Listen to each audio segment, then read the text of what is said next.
சரி. இன்றைக்கி 1 கொரிந்தியர் 13ஆம் அதிகாரம் பார்க்கலாம். ஸோ அதை பார்த்தீங்கன்னா, இது ஒரு அன்பின் அதிகாரம். சரிங்களா? ரொம்ப ஒரு முக்கியமான அதிகாரம். வேதத்திலே ஒரு முக்கியமான ஒரு அதிகாரம். 1 கொரிந்தியர் 13ஆம் அதிகாரம். ஸோ பார்த்தீங்கன்னா, அன்பை பற்றி ஆண்டவர் சொல்லியிருக்காரு. சரிங்களா? ரொம்ப முக்கியமான ஒரு அதிகாரம். இதில் பார்த்தீங்கன்னா 12ஆம் அதிகாரம் 14ஆம் அதிகாரம் பார்த்தீங்கன்னா வரங்களை பற்றி சொல்லியிருக்கோம். ஆனால் இந்த நடுவில் பார்த்தீங்கன்னா அன்பின். ஸோ பார்த்தீங்கன்னா வெறும் வரங்கள் மட்டும் நமக்கு முக்கியம் இல்லை. இப்போ அன்பு நமக்கு தேவை. சரிங்களா? அப்போ பார்த்தீங்கன்னா அன்பு ரொம்ப ரொம்ப முக்கியம். அதனால தான் ஆண்டவர் வந்து சென்ட்ரலில் வச்சுருக்காரு பாருங்கள். அப்போ பார்த்தீங்கன்னா எல்லாமே தேவை. வரங்களும் தேவை, ஆவியின் கனிகளும் தேவை. சரிங்களா? ரொம்ப ஒரு முக்கியமான ஒரு அதிகாரம். அதில் பார்த்தீங்கன்னா முதல் 3 வசனங்கள் ஒரு பகுதி, முதல் 3 வசனங்கள் ஒரு பகுதியை எடுத்துக்கலாம். முதல் வசனத்தை தலைப்பாக போட்டு வச்சுக்கலாம். நான் மனுஷர் பாஷைகளையும் தூதர் பாஷைகளையும் பேசினாலும் அன்பு எனக்கு இராவிட்டால். சரிங்களா? தலைப்பாக போட்டு வச்சுக்கோங்க. சரிங்களா? முதல் வசனம் வாசிக்கிறேன். நான் மனுஷர் பாஷைகளையும் தூதர் பாஷைகளையும் பேசினாலும் அன்பு எனக்கு இராவிட்டால் சத்தமிடுகிற வெண்கலம் போலவும் ஓசையிடுகிற கைத்தாளம் போலவும் இருப்பேன். அதை பார்த்திங்கன்னா நம்ம எத்தனையோ பாஷைகள் நமக்கு தெரிஞ்சிருக்கலாம். தூதர் பாஷைகளை கூட பேசலாம். அந்நிய பாஷைகள் பல பாஷைகளை பேசலாம். பார்த்திங்கன்னா எத்தனையோ கிருபைகள் இருக்கலாம், எத்தனையோ தாளந்துகள் இருக்கலாம், எத்தனையோ படிப்பு இருக்கலாம், பட்டம் பதவி எல்லாம் இருக்கலாம்.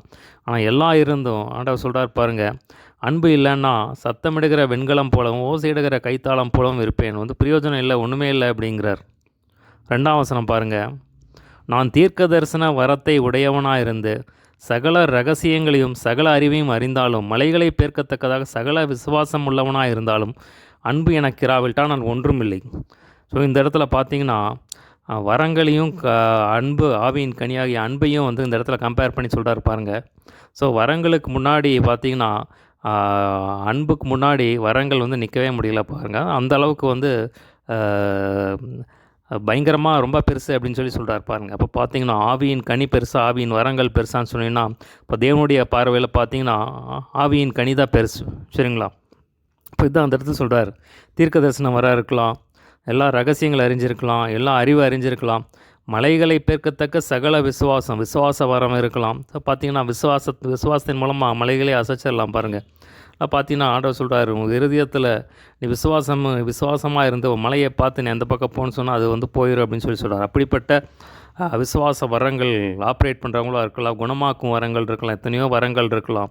எல்லாம் இருந்தும் ஆண்டவர் சொல்கிறார், அன்பு எனக்கு இராவிட்டால் நான் ஒன்றுமில்லை. சரிங்களா? அப்போ ஆண்டவர் சொல்கிறார் பாருங்கள். இப்போ வரங்கள் விட பார்த்திங்கன்னா ஆவியின் கனிதா பெருசு அப்படின்னு சொல்லி சொல்கிறார். சரிங்களா? ஸோ பார்த்திங்கன்னா அதுக்காக வந்து இது வந்து அப்படி நம்ம விட்டுறக்கூடாது பாருங்கள். அடுத்த பாருங்கள் 3ஆம் வசனம். எனக்கு உண்டான யாவற்றையும் நான் அன்னதானம் பண்ணினாலும் என் சரீரத்தை சுட்டெரிக்கப்படுவதற்கு கொடுத்தாலும் அன்பு எனக்கு இராவிட்டால் எனக்கு பிரயோஜனம் ஒன்றும் இல்லை. ஸோ பார்த்தீங்கன்னா எல்லாமே தானம் பண்ணிடலாம். அதான் அன்பு இல்லாமே நம்மால் தானம் பண்ண முடியும். சரிங்களா? பார்த்தீங்கன்னா ஆனால் நீங்கள் வந்து அன்போடு செய்யுங்க அப்படின்னு சொல்லி சொல்கிறார். எனக்கு உண்டான யாவற்றையும் நான் அன்னதானம் பண்ணினாலும் எல்லாமே இருக்கிறது எல்லாத்தையும் கொடுத்துடலாம். அன்னதானம் பண்ணிடலாம், கொடுத்துடலாம், மற்ற ஏழை கொது எல்லாம் தூக்கி கொடுத்துடலாம். சரீரத்தை சுட்டெரிக்கப்படுவதற்கு கொடுத்தாலும், ஸோ எவ்வளவுதான் நீங்கள் பயங்கரமாக கடினமாக உழைச்சாலும் அன்பு எனக்கு இராவிட்டால் பார்த்தீங்கன்னா எனக்கு பிரயோஜனம் ஒன்றுமில்லை அப்படின்னு சொல்லி சொல்கிறார். இதில் பார்த்தீங்கன்னா இந்த 3 வசனமே பயங்கரமான வசனம் பாருங்கள். ஸோ நம்ம வந்து நினச்சிக்கலாம் 4 பேருக்கு உதவி செஞ்சால் நம்ம வந்து ஆண்டவரை பிரியப்படுத்தலாம். அப்போது அதுக்கும் மேலான ஒரு காரியம் இருக்குது. நிச்சயமாக அது மற்றவங்களுக்கு ஏழைகளுக்கு செய்கிறது நிச்சயமாக ஆண்டவருக்கு ஒரு பிரியமானதாக, ஒரு காணிக்கை கொடுக்குறது தேவனுக்கு பிரியமான காரியம்தான். ஊழியம் செய்கிறது தேவனுக்கு பிரியமானது தான். ஆனால் எல்லாம் அன்போடு செய்கிறீங்களா? அதுதான் வந்து ஆண்டவர் எதிர்பார்க்குறாரு பாருங்கள். அது அன்பு தான் பிரதானம். எல்லாத்துலேயுமே வேதத்திலே பார்த்திங்கன்னா ஆண்டவர் சொல்கிறது அன்பு தான் பிரதானம், அன்பு தான் மேல், அதுக்கு மேலே வந்து ஒன்றுமே கிடையாது. சரிங்களா? அன்பு தான் வந்து பிரதானமாக வச்சுருக்கார். ஸோ தேவன் கொடுத்ததே பார்த்திங்கன்னா 2 பிரதான கட்டளை. ஸோ பார்த்திங்கன்னா 2 இந்த வேதத்தை உருக்கி எடுத்திங்கனாலே ஆண்டவர் சொல்கிறார் அந்த 2 வசனத்தில் எல்லாமே அடங்கிடும். சரிங்களா? ஆண்டவர் சொல்கிறாரு, உன் முழு இருதயத்தோடும் உன் முழு மனதோடும் உன் முழு ஆத்மாவோடும் உன் முழு பலத்தோடும் தேவனை நேசி. அடுத்த சொல்கிறான் உன்னை நேசிக்கிறது போல் பிறனை நேசி. ஸோ இந்த 2 வசனத்தில் இந்த 2 கற்பனைகளில் முழு வேத்தி ஆண்டவர் கொண்டு வந்துடுறார் பாருங்கள். இதுக்கு மேலே ஒன்றுமே கிடையாது அப்படிங்கிறது எல்லாமே இதுக்குள்ளே அடங்கும் அப்படின்னு சொல்லி சொல்கிறார் பாருங்கள். அடுத்தது 4ஆம் வசனம் முதல் 7ஆம் வசனம் வரைக்கும் அடுத்த பகுதி. 4ஆம் வசனம் முதல் 7ஆம் வசனம் வரைக்கும் அடுத்த பகுதி. அந்த 4ஆம் வசனத்தை தலைப்பாக போட்டு வச்சுக்கலாம். அன்பு நீடிய சாந்தமும் தயவும் உள்ளது. சரிங்களா? அதை தலைப்பாக போட்டு வச்சுக்கோங்க. அன்பு நீடிய சாந்தமும் தயவும் உள்ளது. 4ஆம் வசனம் முதல் 7ஆம் வசனம் வரை அடுத்த பகுதி. அந்த 4ஆம் வசனம் தலைப்பாக போட்டு. ஸோ இது என்ன அப்படின்னா அன்பினுடைய பண்புகள், அன்பினுடைய குணாதிசயங்கள். ஸோ ஒரு அன்பின் மனிதன், ஒரு மனிதன் அன்பாக இருக்கானா அவனுக்குள்ளே என்னென்ன அந்த சுபாவங்கள் காணப்படும் அப்படிங்கிறத அதை வந்து இந்த இடத்துல விளக்கியிருக்கார். அதை இன்னொரு வகையில் சொல்ல போனோம்னா டெஃபினிஷன் ஆஃப் லவ், அதான் அன்பினுடைய ஒரு டெஃபினிஷன். சரிங்களா? அப்போ அன்புன்னா என்ன, அதுக்குள்ளே என்னென்ன அடங்கி இருக்குது அப்படிங்கிறத இந்த இடத்துல சொல்லியிருக்கார் பாருங்கள். அழகாக ஆண்டவர் சொல்லியிருக்கார் பாருங்கள். இப்போ பார்த்தீங்கன்னா 4ஆம் வசனம் பாருங்கள். அன்பு நீடிய சாந்தமும் தயவும் உள்ளது. சரிங்களா? அன்பு நீடிய சாந்தமும் தயவும் உள்ளது. அன்புக்குள்ளது என்ன இருக்குது அப்படின்னா நீடிய சாந்தம் இருக்குது. சரிங்களா? அப்போ பார்த்தீங்கன்னா நான் வேதத்தில் பார்க்குறோம், மோசே பார்த்தீங்கன்னா பூமியில் எங்கும் பார்த்தீங்கன்னா பூமியில் இருக்கிற எல்லா மனுஷனும் சாந்தம் உள்ளவனா இருந்தான்னு சொல்லி நம்ம பார்க்குறோம் பாருங்கள். ஸோ பார்த்தீங்கன்னா நீடிய சாந்தம். ஸோ பார்த்தீங்கன்னா நீடிய சாந்தத்துக்குள்ளே சாந்தம் இருக்குது அப்படின்னு சொல்லி சொல்கிறார். தயவும் உள்ளது. ஸோ தயவு அப்படிங்கிறது மற்றவர்களுக்கு இரக்கம் செய்கிற குணம். சரிங்களா? மற்றவர்களுக்கு நன்மை செய்யணும் அப்படிங்கிற ஒரு குணம், மற்றவர்கள் நன்மை செய்கிற குணம், மற்றவர்களுக்கு இரக்கம் பாராட்டுகிற குணம், அதுதான் வந்து இந்த தயவு அப்படிங்கிறது. சரிங்களா? அடுத்த பாருங்கள், அன்புக்கு பொறாமை இல்லை. சரிங்களா? அப்போ பொறாமைப்படுகிறவங்கிட்ட பார்த்தீங்கன்னா அன்பு கிடையாது. சரிங்களா? பார்த்தீங்கன்னா சவுல் வந்து பொறாமப்பட்டார். சரிங்களா? சவுல் வந்து தாவீதை பார்த்து பொறாமப்பட்டார். ஸோ பார்த்தீங்கன்னா அதை நம்ம பார்க்கணும். அப்போ பொறாமை இருந்துச்சுன்னா அதுக்குள்ளே அன்பு இல்லை. ஸோ பார்த்தீங்கன்னா இந்த அன்பு அப்படிங்கிறதுனா ஒரு பூர்ண சர்க்குணத்தின் கட்டு அப்படின்னு சொல்லி பார்க்க, பூர்ண சர்க்குணத்தை குறிக்கிற ஒரு காரியம்தான், ஒரு பூர்ண சர்க்குணத்தை குறிக்கிற ஒரு சுபாவம் தான் இந்த அன்பு. சரிங்களா? அப்போ எல்லாம் சேர்ந்தது, எல்லா குணநலங்களும் சேர்ந்தது தான் இந்த அன்பு. சரிங்களா? அப்போ அன்புக்குள்ளே எல்லாமே இருக்கு. பூர்ண சர்க்குணத்தின் ஒரு பண்பு தான் வந்து இந்த அன்பு. இப்போ அன்பு இல்லை, பொறாமை இல்லை அப்படின்னு இந்த இடத்துல நம்ம பார்க்குறோம் பாருங்கள். அடுத்த பார்த்தீங்கன்னா அன்பு தன்னை புகழாது. ஒரு மனுஷன் அன்பில் நிறைந்திருந்தான் நான் வந்து தன்னைத்தானே புகழ மாட்டான். நான் வந்து இப்படி செஞ்சேன், நான் அதை செஞ்சேன் ஊழியத்தில் இதெல்லாம் பார்த்தீங்கன்னா தன்னை குறித்த பெருமை இருக்காது. தேவனை பற்றி மகிமைப்படுத்தினே ஒழிய மற்ற தேவனை பற்றி நம்ம மகிமைப்படுத்தவனே ஒழிய தன்னை பற்றி நான் இப்படி செஞ்சேன், நான் அப்படிங்கிற அந்த பெருமை வந்து உனக்கு வராது பாருங்கள். அதான் சொல்கிறேன், தன்னை புகழாது சொல்கிறார். அன்பு தன்னை புகழாது. அடுத்தது பார்த்திங்கன்னா இருமாப்பா இராது. ஸோ இருமாப்பு அப்படின்னு சொல்லும்போது என்னென்னா, அதாவது தமிழில் ஒரு பழமொழி சொல்லுவாங்க, தான் பிடிச்ச முயலுக்கு 3 கால் அப்படின்னு சொல்லுவாங்களே. அப்போ நான் சொல்கிறது தான் கரெக்டு, நான் சொல்கிறது தான் எல்லாம் கரெக்ட், நான் சொல்கிறத எல்லாம் கேட்கணும், எனக்கு தான் எல்லாம் தெரியும் அப்படிங்கிற ஒரு மனப்பான்மையில் இருக்கிறது. சரிங்களா? ஸோ அதுதான் வந்து இந்த இருமாப்புங்கிறது. ஸோ அப்படிப்பட்ட ஒரு குணம் வந்து இருக்காது. சரிங்களா? தான் இருமாப்பாக இராது. ஸோ எல்லாரோட ஒத்து போகிற ஒரு தன்மை இருக்கும். சரிங்களா? அப்போ நான் சொல்கிறது தான் கரெக்டு, நான் சொல்கிறத எல்லாம் கேட்கணும் அப்படின்னு சொல்கிறதெல்லாம் இருப்பாங்க. ஸோ அப்படிப்பட்ட சுபாவம் இருக்காது அப்படின்னு அதுதான் அந்த இருமாப்புங்கிறது. ஸோ அப்படிப்பட்ட அன்பாக இருக்கிறவங்க அந்த இருமாப்பாக இருக்க மாட்டாங்க அப்படின்னு சொல்கிறார். அடுத்த பாருங்கள், அயோக்கியமானதை செய்யாது. ஸோ அயோக்கியமான காரியங்களை செய்யாது அப்படின்னு சொல்லி தற்பொழிவை நாடாது அப்படின்னா மற்றவங்க யாராவது வந்து தன்னை புகழணும் அப்படிங்கிறத வந்து விரும்பாது. சரிங்களா? மற்றவங்க யாராவது வந்து தன்னை புகழணும், நீ நல்லா பண்ணியிருக்க, நீ நல்லா பண்ணியிருக்க, சூப்பராக பண்ணியிருக்க அப்படிங்கிற காரியத்தை வந்து அது விரும்பாது அப்படின்னு சொல்கிறார். அது அன்பினுடைய ஒரு குணாசியம் பாருங்கள். அடுத்த பார்த்திங்கன்னா சினமடையாது. ஸோ கோபப்படாது அப்படின்னு சொல்கிறோம். ஸோ ஆனால் அன்பு வந்து அன்புக்குள்ளே தாங்கக்கூடிய ஒரு கிருபை இருக்குது, தாங்கக்கூடிய ஒரு பக்குவத்தை வந்து தேவன் வச்சுருக்கார். அப்போ பார்த்திங்கன்னா அவ்வளோ டக்குன்னு ஒரு கோபம் வந்துடாது பாருங்கள். ஸோ அதான் சொல்கிறார், சினமடையாது, கோபப்படாது அப்படின்னு சொல்கிறார். அடுத்த பாருங்கள், தீங்கு நினையாது. ஸோ மற்றவங்களை பற்றின தீங்கு நினையாது அப்படின்னு சொல்லி நம்ம பார்க்குறோம். ஸோ மற்றவங்களுக்கு கெடுதல் நினைக்காது, மற்றவங்களுக்கு தீமை செய்யாது, தீங்கு செய்கிறதில்ல, தீங்கே நினைக்காத. ஸோ அப்படி போட்டிருக்கு பாருங்கள். மற்றவங்களுக்கு தீங்கு செய்யணுங்கிற அந்த எண்ணம் கூட வராது. ஸோ அதுதான் வந்து தீங்கு நினையாது அப்படின்னு சொல்லி நம்ம பாட்டு. அடுத்தா பாருங்கள், 6ஆம் வசனம், அநியாயத்தில் சந்தோஷப்படாமல் சத்தியத்தில் சந்தோஷப்படும். ஸோ எங்கேயாவது அநியாயம் நடந்துச்சுன்னா அவங்களால வந்து அதை பொறுத்துக்கொள்ள முடியாது. ஆனால் ஒருத்தர் உண்மையாக இருந்தாங்கன்னா, நீதியாக இருந்தாங்கன்னா, நேர்மையாக இருந்தாங்கன்னா, தேவனுடைய வார்த்தையின்படி நடந்தாங்கன்னா அதில் வந்து சந்தோஷப்படும் பாருங்கள். அதுவும் அநியாயத்தில் சந்தோஷப்படாமல், எங்கேயாவது ஒரு அநீதி அக்கிரமம் நடந்துச்சுன்னா அதை பார்த்துட்டு அன்புனால சும்மா இருக்க முடியாது. ஆனால் ஒருத்தர் உண்மையாக இருந்தாங்கன்னா, தேவ வசனத்தின்படியாக நடந்தாங்கன்னா, நேர்மையாக இருந்தாங்கன்னா அதில் வந்து சந்தோஷப்படும், சத்தியத்தில் சந்தோஷப்படும், வேத வசனத்தின்படி நடக்கிறவங்கள பார்த்து சந்தோஷப்படும் அப்படின்னு சொல்கிறார் பாருங்கள். அடுத்த பாருங்கள், 7ஆம் வசனம், முக்கியமான வசனம், சகலத்தையும் தாங்கும், சகலத்தையும் விசுவாசிக்கும், சகலத்தையும் நம்பும், சகலத்தையும் சகிக்கும். ஸோ பார்த்தீங்கன்னா அதான் எல்லாவற்றையுமே தாங்கும் பாருங்கள். ஸோ அந்த அன்பு ஒரு மனுஷன் அன்பில் நடந்தான்னா அந்த அன்பு மட்டும் வந்துருச்சுன்னு பாருங்கள், நம்ம கிறிஸ்தவ வாழ்க்கையே மாறிடும் பாருங்கள். சபைக்குள்ளே இந்த அன்பு பொழியப்பட்டுருச்சுன்னா சபையில் ஒரு பெரிய ஒரு உயிர் மேய்ச்சி வரும் பாருங்கள். சரிங்களா? அப்போ அந்த அன்பு ரொம்ப ரொம்ப முக்கியம் பாருங்கள். அன்பு தான் பிரதானம், அன்பு தான் முதலிடம். சரிங்களா? பார்த்திங்கன்னா அன்பில் நம்ம இப்போ நான் ஆண்டவர்கிட்ட கேட்கணும், ஆண்டவரே இந்த அன்பின் என்னை வந்து ஒரு அன்பின் மனுஷனாக மாற்றுங்க, உங்கள் அன்பை எனக்குள்ளே ஊற்றுங்க ஆண்டவரே, ஒவ்வொரு நாளும் உங்கள் அன்பில் வளர கிருபை செய்யுங்கள் சொல்லி நம்ம டெய்லி ஜெபம் பண்ண வேண்டியது அவசியம் பாருங்கள். சரிங்களா? அன்பு சகலத்தையும் தாங்கும். ஸோ அன்பு திடீர்னு ஏதாவது ஒரு நடந்துருச்சுன்னா உடனே ஏன் பதறாங்க அப்படின்னா, அவங்களுக்குள்ள அந்த அன்பு இல்லை, அந்த தாங்கிக் கொள்கிற அந்த சுபாவம், அந்த பக்கம் அவங்களுக்குள்ளே இல்லை, அந்த அன்பு இல்லை அப்படின்னு சொல்லலாம். சரிங்களா? அப்போ சகலத்தையும் தாங்கும். அவங்கள தாங்க முடியல அப்படின்னா அந்தளவுக்கு தேவனுடைய அன்புலாம் நிரப்பப்படலைன்னு அர்த்தம். சகலத்தையும் தாங்கும், சகலத்தையும் விசுவாசிக்கும், சகலத்தையும் நம்பும், சகலத்தையும் சகிக்கும். சரிங்களா? அப்போ எல்லாத்தையும் சகித்து கொள்கிற ஒரு தன்மை, எல்லாத்தையும் தாங்குகிற ஒரு சுபாவத்தை வந்து இந்த அன்புக்குள்ளே தேவன் வந்து வச்சுருக்குன்னு நான் பார்ப்போம். ஸோ பார்த்திங்கன்னா நம்ம அதுக்கு பூரண உதாரணம் யார் அப்படின்னு பார்த்திங்கன்னா இயேசு கிறிஸ்து தான். சரிங்களா? வேதத்தில் வாசிக்கிற 1 யோவான் 4:8 தேவன் அன்பாகவே இருக்கிறார் அப்படின்னு சொல்லி நம்ம பார்க்குறோம். சரிங்களா? தேவன் அன்பாகவே இருக்கிறார். ஸோ பார்த்திங்கன்னா பூர்ண சர்க்குணர் நம்ம வேதத்தில் வாசிக்கிறோம். மத்தேயு 5:48 வாசிக்கிறோம், பிதாவானவர் பூர்ண சர்க்குணராக இருக்க போல நீங்களும் பூர்ண சர்க்குணராக இருக்க கடவீர்கள். ஸோ பூர்ண சர்க்குணத்தின் கட்டாகிய அன்பை தரித்து கொள்ளுங்கள் அப்படின்னு சொல்லுவாங்க. பூர்ண சர்க்குணமாகிய அன்பை வந்து நீங்கள் தரித்து கொள்ளுங்கள், அணிந்து கொள்ளுங்கள். இப்போ பார்த்திங்கன்னா நமக்கு பூரண மாதிரி யாருன்னா இயேசு கிறிஸ்து தான். இப்போ எல்லா சுபமே பார்த்திங்கன்னா இயேசு கிறிஸ்துக்கிட்ட இருந்துச்சு பாருங்கள். அப்போ நம்ம ஆண்டவர்கிட்ட கேட்கணும். சரிங்களா? ஆண்டவரே என்ன இப்படிப்பட்ட நம்ம என்ன பண்ணணும் அப்படின்னா அந்த வசனத்தை வச்சு ஜெபம் பண்ணணும் பாருங்கள். ஆண்டவரே நான் எப்போவுமே சொல்கிறது உண்டு, நான் எப்போவுமே சொல்கிறது அதுதான், அந்த வசனத்தை வச்சு ஜெபம் பண்ணுங்கள். சரிங்களா? இருக்கிறதுலே சிறந்த ஜெபம் வந்து அந்த வசனத்தை வச்சு ஜெபம் பண்ணுறது தான் சிறந்த ஜெபம். என்ன கேட்டால் நான் வந்து அதுதான் சொல்லுவேன் நான். சரிங்களா? எத்தனையோ ஜெபங்கள் இருக்கலாம், கெஞ்சி ஜெபிக்கிற ஜெபம், மன்றாட்டு ஜெபம், மற்ற என்ன எத்தனையோ ஜெபங்கள் நீங்கள் செஞ்சாலும் நான் வந்து அதிகமாக பரிந்துரைக்கிற ஜெபம் வந்து என்னென்னா வசனத்தை வச்சு ஜெபம் பண்ணுற ஜெபம். சரிங்களா? ஏன்னா அந்த வசனம் தான் வந்து என்னன்னா இந்த வசனத்துக்குள்ளே தான் ஜீவன் இருக்குது, இந்த வசனத்துக்குள்ளே தான் வல்லமை இருக்குது. இந்த வசனம் தான் நமக்குள்ளே போய் என்ன ஆகும், நம்மை மறுரூபமாக்கும், கிறிஸ்துவின் சாயலாக மாற்றும். சரிங்களா? அதனால தான் நான் வந்து அடிக்கடி சொல்கிறது, நான் அடிக்கடி செய்கிறது தான் அந்த வசனத்தை வச்சு தான் ஜெபம் பண்ணுவேன். ஏன்னா அந்த வசனம் தான் ஒரு கண்ணாடி மாதிரி, அதுதான் நம்முடைய ஓட்டைகளெல்லாம் காண்பிச்சு கொடுக்கும் பாருங்கள்.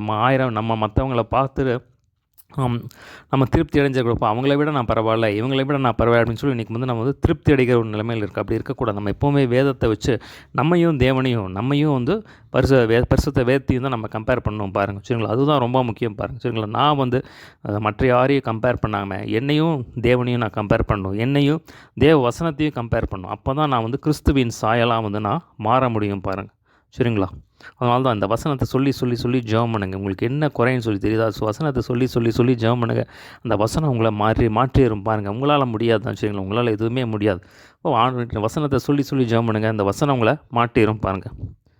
அடுத்த பாருங்கள், 8ஆம் வசனத்திலிருந்து கடைசி வரைக்கும் அடுத்த பகுதி. அந்த 8ஆம் வசனத்தை தலைப்பாக போட்டுக்கலாம். சரிங்களா? 8ஆம் வசனத்தை தலைப்பாக போட்டுக்கலாம். அன்பு ஒரு காலம் ஒழியாத தலைப்பாக போட்டு வச்சுக்கோங்க. அடுத்த பகுதி 8லேருந்து 13 வரைக்கும். அன்பு ஒரு காலும் ஒழியாததான் தலைப்பு. சரிங்களா? 8ஆம் வசனம் பாருங்கள். அன்பு ஒரு காலும் ஒழியாது, தீர்க்க தரிசனங்களானாலும் ஒளிந்து போகும், அந்நிய பாஷைகளானாலும் ஓய்ந்து போகும், அறிவானாலும் ஒளிந்து போகும். நம்முடைய அறிவு குறைவுள்ளது, நாம் தீர்க்க தரிசனம் சொல்லுதலும் குறைவுள்ளது, நிறைவானது வரும்போது குறைவானது ஒளிந்து போகும். ஸோ இந்த இடத்துல நாம் பார்க்குறோம் அன்பு ஒரு காலும் ஒழியாது. ஸோ மற்ற எல்லாம் வந்து ஒளிஞ்சு போயிடும் அப்படின்னு சொல்கிறாருங்க. பாருங்கள், தீர்க்க தரிசனம் எடுத்திங்கன்னா தீர்க்க தரிசனம் ஓய்ந்து போகும். ஸோ ஒரு தீர்க்க தரிசனம் நிறைவேறிச்சுன்னா முடிஞ்சு போச்சு, அதோட வேலை முடிஞ்சு போச்சு. ஒரு தீர்க்க தரிசனம் சொல்கிறாங்க, தீர்க்க தரிசனம் நிறைவேறிச்சுன்னா அதோட வேலை முடிஞ்சு போச்சு, அவ்வளோதான். அந்நிய பாஷைகள் ஒரு டைம் வந்து பேசி ஓய்ந்து முடிஞ்சு போயிடும், அவ்வளோதான். அறிவானாலும் ஒளிந்து போகும். ஸோ அறிவை பார்த்தீங்கன்னா ஒரு புதுசாக கண்டுபிடிச்சேன்னு என்ன ஆகுது, கொஞ்ச நாள் கழித்து வேறு ஒன்று புதுசாக கண்டுபிடிக்கணும். அப்போ பழசை அது வந்து என்ன ஆகுது, அது வந்து அந்த அவுட்டேட்டட் ஆகிடுது. சரிங்களா? அப்போ அது வந்து போயிடுது. அடுத்த நெக்ஸ்ட்டு புதிய கண்டுபிடிப்பு வந்துருச்சு. இப்போ இன்னொரு புது கண்டுபிடிப்பு வரும்போது பழசு வந்து ஓல்டாகி போயிடுது. சரிங்களா? அது வந்து உதவாமல் போயிடுது, அந்த அறிவு வந்து வேஸ்ட்டாக போயிடுது. சரிங்களா? அப்போ அறிவு ஒளிந்து போகும், அவ்வளோதான். அப்போ பார்த்திங்கன்னா அறிவு இன்றைக்கி பார்த்திங்கன்னா புதுசாக வந்துக்கிட்டே இருக்குது. சரிங்களா? அப்போ அதுவும் அதுக்கு ஒரு எண்டு இருக்குது அப்படின்னு சொல்கிறார். நம்மளோட அறிவு குறைவுள்ளது, நம் தீர்க்கதரிசனம் குறைவுள்ளது, ஆனால் அன்பு ஒரு காலம் ஒழியாது அப்படிங்கிறாரு. கடைசி வரைக்கும் இருக்கும். பரலோகத்துக்கு நான் போய் பரலோகத்துலேயும் இந்த அன்பு இருக்கும். சரிங்களா? அப்போ பார்த்திங்கன்னா அந்த கடைசி வரைக்கும் இந்த அன்பு இருக்குது அப்படின்னு சொல்கிறார். 10ஆம் வசனம் பாருங்கள், முக்கியமான வசனம். நிறைவானது வரும்போது குறைவானது ஒளிந்து போகும். நிறைவானது வரும்போது குறைவானது ஒளிந்து போகும். சரிங்களா? அப்போது இருள் இருக்கிற இடத்துல வெளிச்சம் வந்துச்சுன்னா என்னாகும்? அந்த இருள் போயிடும். சரிங்களா? அதே மாதிரி பார்த்திங்கன்னா மாம்சம் இருக்கிற இடத்துல ஆவியின் கனி வரும்போது என்ன ஆகுனா அந்த மாம்சம் வந்து ஒளிந்து போயிடும். ஸோ அதே மாதிரி பார்த்திங்கன்னா தேவ வசனம் இதெல்லாம் பார்த்திங்கன்னா நிறைவானது. ஸோ தேவ வசனம் அந்த இடத்துல வரும்போது தேவ வசனம் வந்து பூர்ணமானது, நிறைவானது. இப்போ தேவ வசனம் நமக்குள்ளே போக போக என்ன ஆகுனா நமக்குள்ள குறைகள் வந்து மாறி போயிடும் பாருங்கள். மாம்சத்தின் கிரியைகள் வந்து அழிந்து போகும். அதே மாதிரி தேவனுடைய அன்பு வந்து நிறைவானது. தேவனுடைய அன்பு நமக்குள்ளே வர வர என்ன ஆகும்னா நமக்குள்ளே இருக்கிற பொறாமை, இருமாப்பு, நமக்குள்ளே இருக்கிற கோபத்தனம் எல்லாமே வந்து மாறிடும். அதுதான் சொல்கிறார். இப்போ இதை பார்த்தீங்கன்னா எல்லாமே நம்ம எடுத்துக்கலாம். சரிங்களா? தேவ வசனத்தை நம்ம படிக்க படிக்க அது ஒன்று நிறைவானது. அது வரும்போது நம்ம குறைகளை மாற்றும். தேவனுடைய அன்பு நமக்குள்ளே ஊற்றப்பட என்னாகும்? மாம்சத்தின் கிரியைகள் அழிந்து போகும். அதே மாதிரி பரிசுத்தாவினால் நிரப்பப்பட என்ன ஆகும் அப்படின்னா பரிசுத்தாவினர் வந்து பரிசுத்தாவினாலே சரீரத்தின் கிரியைகளை வந்து நம்ம அழிச்சிடலாம். மாம்சத்தின் கிரியைகளை நம்ம அழிக்கும்போது என்னாகும்னா ஆவியின் கனி அங்கே பெருக ஆரம்பித்து தேவ சுபாவம் நமக்குள்ளே வர ஆரம்பிக்கும். சரிங்களா? அதான் நம்ம இந்த இடத்துல பார்க்குறோம். நிறைவானது வரும்போது குறைவானது ஒளிந்து போகும் அப்படின்னு சொல்லி சொல்கிறார் பாருங்கள். அடுத்த 11ஆம் வசனம் பாருங்கள். நான் குழந்தையாக இருந்தபோது குழந்தையைப் போல பேசினேன், குழந்தையைப் போல சிந்தித்தேன், குழந்தையைப் போல யோசித்தேன். நான் புருஷனான போதோ குழந்தைக்கேற்றவைகளை ஒழித்து விட்டேன். ஸோ பார்த்திங்கன்னா குழந்தையாக இருக்கும்போது குழந்தையை போல் செஞ்சேன் அப்படிங்கிறாரு. நான் பெரியவனான போதும் குழந்தைக்கேற்றவைகளை நான் ஒழித்து விட்டேன் அப்படின்னு சொல்லி சொல்கிறார். ஸோ பார்த்திங்கன்னா நீங்கள் வந்து வளருங்க அப்படின்னு சொல்லி சொல்கிறார். அதாவது பார்த்திங்கன்னா குழந்தைத்தனமாக இருக்காதீங்க, ஆவிக்குரிய காரியத்தில் தேவனுடைய காரியத்தில் வந்து நீங்கள் வளருங்க, இப்போ குழந்தையாகவே இருக்காதீங்க அப்படின்னு சொல்லி சொல்கிறார். 12ஆம் வசனம் பாருங்கள். அதாவது ஸ்பிரிச்சுவலாக வந்து நல்லா வந்து வளருங்க, ஸ்பிரிச்சுவல் மெச்சூரிட்டி உங்களுக்குள்ளே இருக்கணும் அப்படின்னு சொல்லி சொல்கிறார். இப்பொழுது கண்ணாடியிலே நிழலாட்டமாய் பார்க்கிறோம், அப்பொழுது முகமுகமாய் பார்ப்போம். இப்பொழுது வந்து கண்ணாடி அப்படிங்கிறது வேத வசனத்தை தான் குறிக்குது. ஸோ இந்த வேத வசனத்தை நம்ம வந்து எப்படி பார்க்குறோம் அப்படின்னா இயேசு கிறிஸ்துவ ஒரு நிழல் மாதிரி பார்க்குறோம். இப்போ இயேசு கிறிஸ்து எப்படிப்பட்டவராக இருப்பார்? அவர் அன்புள்ளவராக இருப்பார், கிருபை நிறைந்தவராக இருப்பார், இரக்கமுள்ளவராக இருக்கார், மனத்தாழ்மையாக இருப்பார், சாந்த குணமுள்ளவராக இருப்பார், தயவு செய்கிறவராக இருப்பார், மனதுருக்கமுடையவராக இருப்பார். ஸோ அதெல்லாம் வந்து இயேசு கிறிஸ்துவை பற்றிய காரியங்கள். ஸோ இதெல்லாம் நம்ம நிழலாட்டமாக பார்க்குறோம். இயேசு கிறிஸ்துவை நம்ம முகமாக பார்க்கல. ஸோ மரித்து நம்ம பரலோகத்துக்கு போகும்போது என்ன ஆகும்னா நம்ம இயேசு கிறிஸ்துவை முகமாக பார்ப்போம். இப்போ வந்து வேத வசனத்தின் மூலமாக இயேசு கிறிஸ்துவின் சுபாவத்தை நம்ம நிழலாட்டமாக பார்க்குறோம். அப்போ வந்து நம்ம முகமாக மரித்து பரலோகத்துக்கு போகும்போது முகமாக பார்ப்போம் அப்படின்னு சொல்லி சொல்கிறார். இப்பொழுது நான் குறைந்த அறிவுள்ளவன், அப்பொழுது நான் அறியப்பட்டிருக்கிறபடியே அறிந்து கொள்வேன். ஸோ இப்போ பார்த்திங்கன்னா நமக்கு வந்து நாலேஜ் வந்து கம்மி தான். ஆனால் இப்போ பரலோகத்துக்கு போகும்போது நம்ம எல்லா காரியங்களும் நமக்கு வந்து தெரிஞ்சிருக்கும் அப்படின்னு சொல்லி சொல்கிறார். நம்ம பரலோகத்துக்கு போகும்போது எல்லாமே நம்ம தெரிஞ்சுக்கலாம் அப்படின்னு சொல்லி சொல்கிறார். இப்பொழுது விசுவாசம், நம்பிக்கை, அன்பு இம்மூன்றும் நிலைத்திருக்கிறது, இவைகளில் அன்பே பெரியது. ஸோ பார்த்திங்கன்னா 3 காரியத்தை சொல்கிறாரு. விசுவாசம், நம்பிக்கை, அன்பு இம்மூன்றும் நிலைத்திருக்கிறது, இவைகளில் அன்பே பெரியது. சரிங்களா? அதில் பார்த்திங்கன்னா இந்த அன்புக்குள்ளே தான் வந்து எல்லாமே இருக்குது. இந்த அன்புக்குள்ளே தான் இந்த விசுவாசமும் இருக்குது, நம்பிக்கையும் இருக்குது. அப்போ 7ஆம் வசனத்தில் பார்த்திங்கன்னா அந்த அன்புக்குள்ளே தான் பார்த்திங்கன்னா அன்பு எப்படிப்பட்டது அப்படின்னா அன்பு வந்து சகலத்தையும் நம்பும், சகலத்தையும் விசுவாசிக்கும் அப்படின்னு சொல்லி நம்ம பார்க்குறோம். இப்போ அந்த அன்புக்குள்ளே தான் என்ன இருக்குது அப்படின்னா விசுவாசமாக இருக்குது, நம்பிக்கை இருக்குது. சரிங்களா? இப்போ அன்பில் நிறைஞ்சிட்டிங்கன்னா விசுவாசம், நம்பிக்கை ஆட்டோமேட்டிக்காக ஈஸியாக வந்துடும். சரிங்களா? இப்போ பார்த்தீங்கன்னா தனித்தனியாக பிரித்து பார்க்கும்போது இது 3லேயும் பார்த்தீங்கன்னா அன்பு தான் பெருசு அப்படிங்கிறார். சரிங்களா? இப்போ அன்பு தான் இந்த வேதத்திலே பார்த்தீங்கன்னா அன்பு தான் பெருசு, அதுக்கு மேலே ஒன்றுமே கிடையாது. ஸோ தேவனுடைய அன்பு தான். சரிங்களா? அப்போ நம்ம அந்த அன்பை நோக்கி போகணும். இப்போ அன்புக்குள்ளே எல்லா சுபாவங்களும் அடங்கி இருக்குது. அதை நம்ம வேதத்தில் பார்க்குறோம். பூர்ண சர்க்குணத்தின் கட்டாகிய அன்பை தரித்து கொள்ளுங்கள் அப்படின்னு சொல்லி பார்க்குறோம். நம்ம அப்போ தான் நம்ம ஆண்டவர்கிட்ட கேட்கணும், ஏசப்பா அம்மா மாதிரி என்ன பூர்ண சர்க்குணராக மாற்றுங்க, பூர்ண சர்க்குணனா மாற்றுங்க, போல மாற்றுங்க. அதான் கலாத்தியர் 5:6 நம்ம வாசிக்கிறோம். பார்த்தீங்கன்னா அன்பினால் கிரியை செய்கிற விசுவாசமே உதவும். ஸோ அன்பினால் கிரியை செய்கிற விசுவாசம். ஸோ அன்புக்குள்ளே தான் இந்த விசுவாசம் இருக்குது, அன்புக்குள்ளே தான் இந்த நம்பிக்கை இருக்குது. சரிங்களா? அப்போ 3ஐயும் கம்பேர் பண்ணும்போது அந்த அன்பு தான் பெருசு அப்படிங்கிற அந்த அன்புக்குள்ளே தான் எல்லாம் இருக்குது அப்படின்னு சொல்லி சொல்கிறார். சரிங்களா? இன்னும் ஒரு சில காரியங்கள் அவங்க அன்பை பற்றி சில காரியங்களை சொல்கிறேன். நான் வேதத்தில் பார்க்குறோம் தேவன் அன்பாகவே இருக்கிறார். ஸோ பூரண மாதிரி யாருன்னா இயேசு கிறிஸ்து. அப்போ அவர்கிட்ட கேட்கணும், ஆண்டவரே நம்ம போல் மாற்றுங்க அப்படின்னு சொல்லி நம்ம கேட்கணும் பாருங்கள். ஸோ இந்த அன்பு அப்படிங்கிறது பார்த்திங்கன்னா அது ஒரு கனி, ஆவியின் கனி. சரி, பார்த்திங்கன்னா கலாத்தியர் 5ஆம் அதிகாரத்தில் பார்க்கலாம் ஆவியின் கனியாகிய அன்பு அப்படின்னு சொல்லி நம்ம பார்க்குறோம். அது ஒரு ஆவியின் கனி. அதே மாதிரி பார்த்திங்கன்னா அது ஒரு ஸ்பிரிட் ஆவி, அது வந்து ஒரு ஆவி. சரிங்களா? அன்பு ஒரு அன்பின் ஆவி. சரிங்களா? பார்த்திங்கன்னா 2 தீமோத்தேயுவில் நம்ம வாசிக்கிறோம், தேவன் நமக்கு பயமுள்ள ஆவியை கொடாமல் பலமும் அன்பும் தெளிந்த புத்தியுள்ள ஆவியை கொடுத்துருக்கார். ஸோ பலமுள்ள ஆவி, அன்புள்ள ஆவியை வந்து தேவன் கொடுத்துருக்காரு. ஸோ அது ஒரு ஆவி, சரிங்களா. அன்பு அப்படிங்கிறது ஒரு ஆவி. அப்போ ஆவி அதே மாதிரி அன்பு வந்து ஒரு கனி, சரிங்களா. இப்போ இதை நம்ம எப்படி பெற்றுக்கொள்கிறது அப்படின்னா, இந்த அன்பின் இந்த தேவனுடைய இந்த அன்பை நம்ம எப்படி பெற்றுக்கொள்கிறது அப்படின்னா, ரோமர் 5:5 நம்ம வாசிக்கிறோம்.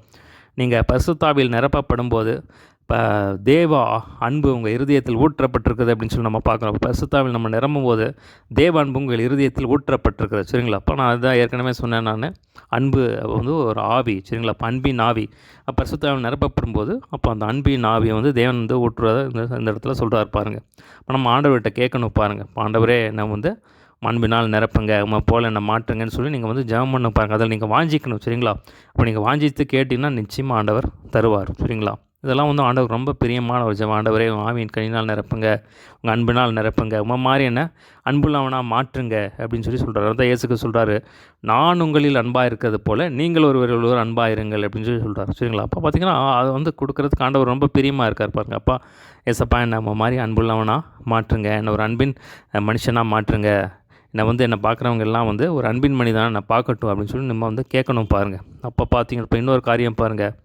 யோவான் 15ஆம் அதிகாரத்தில் ஆண்டவர் சொல்கிறாரு, என்னில் நிலைத்திருங்கள், நானும் உங்களில் நிலைத்திருப்பேன். அப்போ என்னில் நிலைத்திருந்தீங்கன்னா நீங்கள் மிகுந்த கனிகளை கொடுப்பீங்க. என்னில் நிலைத்திராவிட்டால் நீங்கள் வந்து கனி கொடுக்க முடியாது அப்படிங்கிறார். இப்போ நம்ம கனி கொடுக்கணும், இப்போ தேவனுடைய அன்பில் நிரப்ப பண்ணணும்னா தேவனோட நம்ம டைம் நல்லா ஸ்பெண்ட் பண்ணணும் பாருங்கள். இப்போ வேத வசனத்திலையும் ஜெபத்திலையும் இப்போ நம்ம அதிகமாக டைம் ஸ்பெண்ட் பண்ணும்போது தேவனோடு இருக்கும்போது என்ன ஆகும்னா தேவ சுபாவம் நமக்குள்ளே வரும் பாருங்கள், சரிங்களா. இப்போ தேவனுடைய அன்பு வந்து நம்ம தேவனுடைய அன்பால் நம்ம நிரப்பப்படுவோம் பாருங்கள்.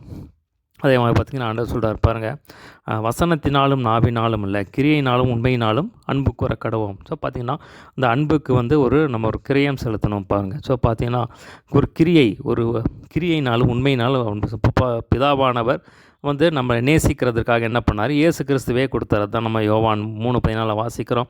தேவன் தம்முடைய ஒரே பேரான குமாரனை விசுவாசிக்கிறவன் எவனோ அவன் கெட்டு போகாமல் நித்திய ஜீவனை தந்தருளும்படிக்கு அவரை தந்தருள் இவ்வளவாய் அன்பு கூர்ந்தார் அப்படின்னு சொல்லி நம்ம பார்க்குறோம். அப்போ பார்த்தீங்கன்னா இப்போ தேவன் வந்து நம்மளை நேசிக்கிறார். அதுக்கு அடையாளமாக என்ன பண்ணுறாரு, இயேசு கிறிஸ்துவே கொடுத்தார். இப்போ இயேசு கிறிஸ்து நம்ம நேசித்ததுனால நம்ம வந்து பிதாவின் சித்தத்துக்கு ஒப்பு கொடுத்தார். பிதாவின் சித்தத்திற்கு ஒப்பு கொடுத்து அவர் என்ன பண்ணார், சிலுவைக்கு போக தன்னை முற்றிலுமாக ஒப்பு கொடுத்தாருப்பாங்க. சிலுவையில் போய் தன்னை வந்து தன் உயிரே கொடுத்தாருப்பாங்க நம்ம மேல் வச்ச அன்புனால், சரிங்களா. இப்போ பார்த்தீங்கன்னா அன்பு வந்து ஒரு கிரியை இருக்குது, சரிங்களா. அப்போ ஒரு கிரியை அப்போது அது நம்ம அதெல்லாம் வந்து நான் ஆண்டவர்கிட்ட கேட்கணும் பாருங்கள், சரிங்களா. அப்போ நான் வேதத்தில் பார்க்குறோம், அன்பானது நியாயப்பிரமாணத்தின் நிறைவேறுதலாக இருக்குது. அன்பானது நியாயப்பிரமாணத்தின் இப்போ எல்லா காரியமும் நம்ம வேதத்தில் வாசிக்கிறோம். உங்களுக்கு காரியங்கள் எல்லாம் அன்போடு செய்யப்பட கிடப்போ எந்த செஞ்சாலும் பார்த்திங்கன்னா அன்பை நோக்கி போகணும் பாருங்கள். இப்போ தேவனுக்கு பிரியமாக இருக்கா, தேவனுக்கு பிரியமாக இல்லையா, ஆண்டவர் செய்ய தேவனுக்கு பிரியமாக இருக்கான்னு சொல்லி நீங்கள் வந்து அன்பிலேயே நடக்கணும் பாருங்கள். அதான் வந்து நம்ம ஆண்டவர்கிட்ட கேட்கணும். இப்போ தேவ சாயல் நமக்கு ரொம்ப முக்கியம் பாருங்கள், சரிங்களா. அதுக்கு தான் தேவன் நம்ம அழைத்திருக்கிறார். ஆண்டவரே உம்முடைய சாயலை நான் மாற்றுங்க, மாதிரியே மனதுருக்கம் உள்ளவனா, மாதிரி சாந்த குலம்னா மாற்றுங்க, மாதிரி பொறுமை உள்ளவனாக மாற்றுங்க, மாதிரி கனி கொடுக்கணும்னா மாற்றுங்க அப்படின்னு சொல்லி நம்ம ஆண்டவர்கிட்ட சொல்லி ஏசப்பா தான் நமக்கு மையம் பாருங்கள். சொல்லி அவர் தான் வந்து தம்முடைய ஜீவனையே கொடுத்துருக்கார், சரிங்களா. நம்ம பரிபூர்ணம் உள்ளவெல்லாம் நம்ம மாற்ற முடியாத சிலுவையில் தாமே வந்து ஒப்பு கொடுத்தான்னு சொல்லி நம்ம வேதத்தில் பார்க்குறோம் பாருங்கள். இப்போ ஆண்டவர் சொல்கிறாரு, நான் உங்களை நேசிக்கிறது போல் நீங்களும் ஒருவரை நேசிங்க அப்படின்னு சொல்லி சொல்கிறார் பாருங்கள். அப்போ அது ஆண்டவர் 2 பிரதான கற்பனைகளை கொடுத்துருக்கார், சரிங்களா. அப்போ ஆண்டவர் சொல்கிறார், உங்கள் சத்துருக்களை நேசிங்க அப்படின்னு சொல்லி சொல்கிறார், சரிங்களா. அப்போ பார்த்தீங்கன்னா அப்படிப்பட்ட கிருபைகள் எல்லாம் நமக்கு தேவை, சரிங்களா. இப்போ ஆண்டவரே என்னை மாற்றுங்க அப்படின்னா நிச்சயமாக ஆண்டவர் செஞ்சிருவார் பாருங்கள். ஆண்டவரே என்னை மாற்றுங்க. அதான் சொன்னேன், நான் வசனத்தை வச்சு ஜெபம் பண்ண பாருங்கள். இப்போ இருக்கிறதுலே பெருசு வந்து இந்த அன்பு தான், சரிங்களா. அப்போ பார்த்தா அன்பை நோக்கி நம்ம போகணும் பாருங்கள். இப்போ அன்பை வந்து நம்ம வந்து விடவே கூடாது. இப்போ மனுஷனால் கூடாது, தேவனால் கூடும். தேவனாலே கூடாத காரியம் ஒன்றுமே இல்லை. அப்போ நீங்கள் வச்சு ஜெபம் பண்ணும்போது எப்பேற்பட்ட ஒரு கொலைகாரனையும் சரி, எவ்வளோ மோசமாக இருந்தாலும் சரி, இப்போ தேவனை நோக்கி ஆண்டவரே நம்ம போல் மாற்றுங்க அப்படிங்கும்போது ஆண்டவரத்தில் நெருங்க அவரை மாதிரியே மாட்டிடுவார் பாருங்கள். ஆண்டவருக்கு வந்து எதுவுமே பெருசு கிடையாது. ஒரு 10 கொலை செஞ்சவனை தூக்கி உலகத்திலேயே அன்பான மனுஷனாக வந்து மாற்று ஆண்டவர்கள்லாம் வந்து அது வந்து அவருக்கு லேசான காரியம். அவர்கிட்ட வந்தால் போதும் பாருங்கள். அவர்கிட்ட வந்து அவரோட டைம் ஸ்பெண்ட் பண்ணால் போதும், எப்பேற்பட்டவனையும் வந்து மாற்றிடுவார் பாருங்கள். இப்போ தேவனுக்கு தான் அந்த வல்லமை இருக்குது பாருங்கள். இப்போ தேவனுடைய வார்த்தைக்கு அந்த வல்லமை இருக்குது பாருங்கள். அப்போது அன்பின் மையமாக நம்ம போகணும் பாருங்கள், சரிங்களா. அப்போ எத்தனையோ ஊழியங்கள் நம்ம செஞ்சாலும், எத்தனையோ வரங்களை நம்ம பயன்படுத்தினாலும் அன்பு வந்து அதுதான் பிரதானம், சரிங்களா. அன்பு தான் வந்து மையமாக இருக்கணும் பாருங்கள், சரிங்களா. அப்போ இயேசு கிறிஸ்துவின் அன்புனால் நம்ம நிரப்பப்பட்டிருக்கணும் பாருங்கள், சரிங்களா. இது ரொம்ப ஒரு முக்கியமான ஒரு காரியம் பாருங்கள். ஸோ ஒருத்தர் இப்படியா சொன்னார், இந்த வேதத்தை முழுவதுமாக உருக்கி ஒரே ஒரு வார்த்தையை எடுத்திங்கன்னா என்ன வரும் அப்படின்னா தேவனுடைய அன்பு அப்படின்னு சொல்லி வருமாம். சரிங்களா? அந்த வேதம் முழுவதையும் உருக்கி ஒரே ஒரு வார்த்தையை எடுத்திங்கன்னா அது என்ன வரும் அப்படின்னா தேவனுடைய அன்பு அப்படின்னு சொல்லி வரும் சொல்லி நம்ம சொன்னார். சரிங்களா? உண்மையான ஒரு காரியம் பாருங்கள். சரிங்களா? இப்போ பார்த்திங்களா, அது அன்பை பற்றின நிறைய காரியங்கள் நம்ம பார்த்தோம். சரிங்களா? ஸோ இதில் என்ன பார்த்தோம் அப்படின்னா, எது அன்பு இல்லை, இதெல்லாம் பார்த்திங்கன்னா எத்தனையோ பாஷைகள் பேசினாலும் அன்பு இல்லைனா ஒன்றும் இல்லைங்கிறாரு. எத்தனையோ வரங்கள் இருந்தாலும் அன்பு இல்லைனா ஒன்றும் இல்லை அப்படிங்கிறாரு. அன்னதானம் பண்ணினாலும் சரீரத்தை கொடுத்தாலும் அன்பு இல்லைனா ஒன்றும் இல்லை அப்படிங்கிறாரு. இப்போ அன்பின் தன்மைகளை நம்ம பார்த்தோம். அது நீடிய சாந்தம், தயம் உள்ளது, பொறாமை இருக்காது, கோபம் அடையாது, எல்லாத்தையும் தாங்கும் சகிக்கும், அந்த காரியத்தை நம்ம பார்த்தோம். அன்பு ஒரு காலம் ஒழியாது அப்படிங்கிறத பார்த்தோம். அது மாதிரி பார்த்திங்கன்னா நிறைவானது வரும்போது குறைவானது ஒளிந்து போகும் அப்படிங்கிற அந்த காரியத்தை பார்த்தோம். அதே மாதிரி பார்த்திங்கன்னா இயேசு கிறிஸ்துவனுடைய சாயலை நம்ம இப்போ நிழலாட்டமாக பார்க்குறோம். பரலோகத்துக்கு போகும்போது நேரடியாக நம்ம பார்ப்போம் அப்படின்னு சொல்லிட்டு அந்த காரியத்தை பார்த்தோம். விசுவாசம், நம்பிக்கை, அன்பு மூன்று எழுதின அன்பே பெரியது அப்படின்னு சொல்லி அந்த காரியத்தை நம்ம பார்த்தோம். சரிங்களா? அப்போ பார்த்திங்கன்னா இந்த பிரதானமானது என்ன அப்படின்னா அந்த அன்பு தான். சரிங்களா? அப்போ ஆண்டவர் நம்ம கேட்கணும் பாருங்கள். ஸோ மற்றவங்களை கிறிஸ்தவன் அப்படின்னா கிறிஸ்து அவள் அப்படின்னா கிறிஸ்தவள் அப்படின்னாலே பார்த்திங்கன்னா அப்போ தேவனுடைய அன்பை பிரதிபலிக்கிறவர்களாக நம்ம இருக்கணும் பாருங்கள். அப்போ பார்த்திங்கன்னா நம்ம அந்த சுபாவத்தை பார்த்து தான் அவங்க ஜட்ஜ் பண்ணுறாங்க. மற்ற எதை பார்த்துமே ஒருத்தர் மற்றவங்க விரும்புறது இல்லை. சரிங்களா? அந்த ஒருத்தருடைய சுபாவத்தை பார்த்து தான் மற்றவங்க நம்மளை விரும்புகிறாங்க. சரிங்களா? எதையும் பார்த்து அவங்க ஒருத்தர் நம்மளுடைய நம்ம சுபாவம் எப்படி இருக்குது அதை பார்த்து தான் ஜனங்கள் நம்ம விரும்புகிறாங்க. சரிங்களா? அது ரொம்ப ஒரு முக்கியமான ஒரு காரியம். அதான் ஆண்டவர் சொன்னார், நீங்கள் ஒருவரில் ஒருவர் அன்பாக இருந்தால் அதனால் நீங்கள் என்னுடைய சீஷர்கள் என்று எல்லாரும் அறிந்து கொள்வார்கள் அப்படின்னு சொல்லி இயேசு சொன்னதை நம்ம பார்த்தோம். சரிங்களா? அப்போ பார்த்திங்கன்னா இது சும்மா வந்துடாது பாருங்கள். நம்ம ஆண்டவர்கிட்ட கேட்கணும் பாருங்கள். சரிங்களா? அப்போ ஆவியின் கனி கொஞ்சம் கஷ்டமான காரியம் தான். இப்போ பவுல் சொல்லும்போது சொல்கிறாரு, என் சிறு பிள்ளைகளே, கிறிஸ்து உங்களிடத்தில் உருவாகும் அளவு நான் உங்களுக்காக கர்ப்ப வேதனைப்படுகிறேன் அப்படிங்கிறார். ஸோ கிறிஸ்து உங்களுக்குள்ளே உருவாகணும்னா ஒரு கர்ப்ப வேதனை இருக்குது. சரிங்களா? அதுக்காக நம்ம அதுக்காக கண்ணீருனுக்காக ஜெபம் பண்ணணும், ஆண்டவர்கிட்ட கேட்கணும் பாருங்கள். உடனே டக்குன்னு ஆவியின் கனி வந்துடாது பாருங்கள். இப்போ நம்ம ஆண்டவர்கிட்ட கேட்கணும் பாருங்கள், ஆண்டவரே எனக்கு கொடுங்க, ஆண்டவரே எனக்கு கிருபை கொடுங்க ஆண்டவரேன்னு சொல்லி நம்ம அதில் பழகணும் பாருங்கள். இப்போ ஆண்டவர்கிட்ட கிருபை கேட்கும்போது ஆண்டவர் அன்பின் ஆகணும். நம்ம அப்படியே நடக்க ஆரம்பிச்சிருவோம் பாருங்கள். அப்போ ஒரு வாக்கு தான் பாருங்கள். ஆண்டவர் கிருபை செய்வார் பாருங்கள். அப்போ அது ஒரு பயணம் தான். சரிங்களா? அப்போ அன்பை நோக்கி இப்போ ஆண்டவர் உமார என்னை நீங்கள் மாற்றணும் அப்படின்னு சொல்லி நம்ம ஒரு பயணத்தில் போயிட்டுருக்கோம். சரிங்களா? இப்போ ஆண்டவர் கொஞ்சமாக மாற்றி நம்ம பூர்ண சர்க்குணம் மாட்டிடுவார் பாருங்கள். சரிங்களா? அப்போ பூர்ண சர்க்குணத்தை அன்பன் ஆண்டவர் தரிச்சிருவார் பாருங்கள். சரிங்களா? அப்போ பார்த்திங்கன்னா அப்போ நம்ம என்ன செஞ்சாலும் பார்த்திங்கன்னா தேவனுக்கு பிரியமாக நம்ம செய்வோம் பாருங்கள். அன்பில் நம்ம நடப்போம். பார்த்திங்கன்னா ஜனங்கள் அதை பார்ப்பாங்க. அது மூலமாக கிறிஸ்துவின் வெளிச்சத்துக்கு நேராக வருவாங்க. அதாவது வேதத்தில் பார்க்குறோம், நீங்கள் கிறிஸ்துவின் நிர்பமாக இருக்கிறீர்கள்னு சொல்லி சொல்கிறார். சரிங்களா? அப்போ ஒருத்தர் பார்த்தேன்னா கண்டுபிடிச்சார், இவர் ரொம்ப அன்புள்ளவருங்க, இவர் உண்மையுள்ளவருங்க, இவர் ரொம்ப தாழ்மையாக இருப்பாருங்க, இவர் ரொம்ப சாந்தமாக இருப்பாருங்க. ஸோ அப்படின்னு நாங்கள் சாட்சி கொடுக்குறோம் பாருங்கள். ஸோ அந்த மாதிரி தான் அப்படியே நம்ம ஆண்டவர் மாதிரி இவர் ரொம்ப அன்பாக இருப்பாருங்க. ஸோ அதை பெரிய சாட்சி பாருங்கள். அப்போ ஒரு ரொம்ப அன்பாக இருப்பாருங்க அப்படிங்கிற ஒரு சாட்சி வாங்குறது ஒரு பெரிய சாட்சி பாருங்கள். சரிங்களா? அப்போ ரொம்ப ஒரு முக்கியமான காரியம். ஆண்டவர்கிட்ட கேட்கணும். இப்போ பரிசுத்த ஆவியின் இடத்தில் வரும்போது அவர் நம்ம சாட்சியாக மாற்றுவார். இப்போ பரிசுத்த ஆவியின் இடத்துனா நமக்கு தேவை. சரிங்களா? இந்த வசனம் தேவை. தேவனோடு உள்ள ஒரு தொடர்பு நமக்கு கண்டிப்பாக தேவை. சரிங்களா? அப்போ தான் நம்ம கனி கொடுக்குறவர்களாக ஒரு வெற்றியுள்ள கிறிஸ்தவ வாழ்க்கை வாழ முடியும். சரிங்களா? சரி, ஒரு சின்ன ஜெபம் பண்ணி முடிச்சிடலாம். ஏசப்பா, நீர் எங்களோடு அந்த அன்பை குறித்து பேசின அந்த சத்தியங்களுக்காக நன்றி ஆண்டவரே. ஏசப்பா, நாங்கள் குறைவுள்ளவர்கள் தான் ஆண்டவரே. உங்கள் பாதம் பணிகிறோம் ஆண்டவரே. ஒரு விஷயங்கள் குறைகள் எல்லாம் நிறைவாக்குங்க ஆண்டவரே. தேவனே, அன்பினால் எங்களை நிரப்புங்க. எங்களை உங்கள் அன்பின் மனிதர்களாக எங்களை மாற்றுங்க ஆண்டவரே. தரமட்டமாய் தாழ்த்தையும் கரத்தில் வைக்கிறோம் ஆண்டவரே. உங்கள் வசனத்துக்கு நாங்கள் வசனத்தை கேட்கிறவர்களாய் மாத்திரமல்ல அதை அப்படி செய்கிறவர்களாக எங்களை மாற்றுங்க ஆண்டவரே. சத்துருவை நேசிக்க அந்த அன்பை எங்களுக்கு ஊற்றுங்க ஆண்டவரே. தரமட்டமாய் தாழ்த்தியும் கரத்தில் வைக்கிறோம். நீர் கிருபை பாராட்டும், கிருபையை மாற்றும் நாங்கள் நம்பி இருக்கிறோம். துதி கன மகிமை ஆமக்கே செலுத்துகிறோம். சொல்லப்பட்ட வசனங்கள் 100 பெருகட்டும். கனி கொடுக்கிறவர்களாய் மாற்றுங்க. இயேசு நாமத்தில் எல்லாவற்றையும் கேட்குறோம். நல்ல பிதாவே, ஆமேன்.